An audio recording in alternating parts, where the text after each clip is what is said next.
More on this story, let's bring in Franco-Venezuelan author Vicente Ulive now. Thank you so much for joining us here on France 24. So you're Venezuelan. What was your reaction when the news broke? It was pretty much the same reaction as every Venezuelan in the country and outside.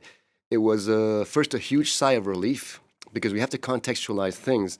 For people who don't know the politics of Venezuela or the structures of it, Nicolas Maduro was a highly unpopular dictator who stole the election in 2024 in July. This is a proven fact. I'm not saying anything that's outlandish.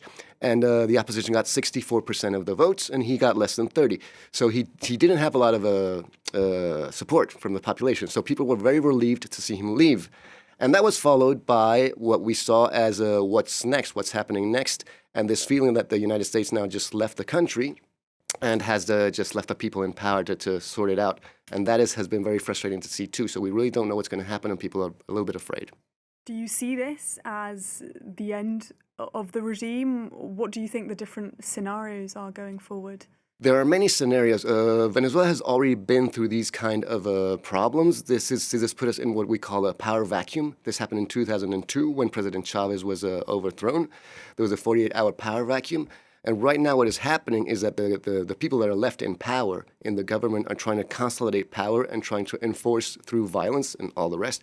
So all the command tactics and the black blocs that they have at their behest and the police are on the streets, and they're trying to terrorize the population and keep people in check.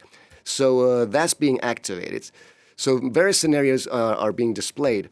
There may be an intrinsic kind of a war inside of the military vying for power and see who comes up on top.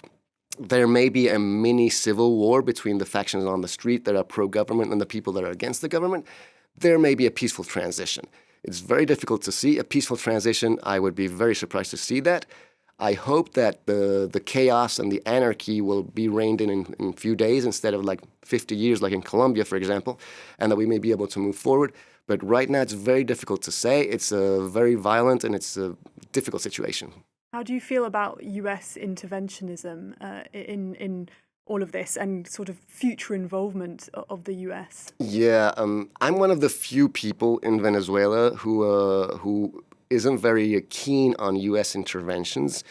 And it's very painful for me to say. I mean, we've suffered 27 years of the same regime, and I know people are desperate for change, but the United States never is the good solution. So it's very difficult to say that. But it is true. The regime changes that the United States had brought in Afghanistan, Iraq, Libya, go back to Panama, whatever you want, has never panned out in the right way. So it would be curious to see that would be the first time the United States actually went inside a country, kidnapped the president like Saddam Hussein, and then the country prospered after that. We heard earlier our correspondent in Mexico saying that of all the scenarios of how the US could have intervened, maybe this was one of the best ways they could do it. It was very quick. There was no prolonged fighting on the ground. I mean, we're yet to see if there are any casualties. Is that how you view it? Oh, yes. As far as the operation in itself goes, I was very relieved to see that there seems to be not many casualties. There are casualties, as there always are, and that's deplorable. But it didn't go as bad as I thought something like that could have gone in Venezuela, given the amount of militarization and violence that we have installed in the society. Narco-trafficking has been sort of at the center of all of this, at least if you listen to the US president. How responsible is Maduro? Do you think the US has the grounds to charge him with this?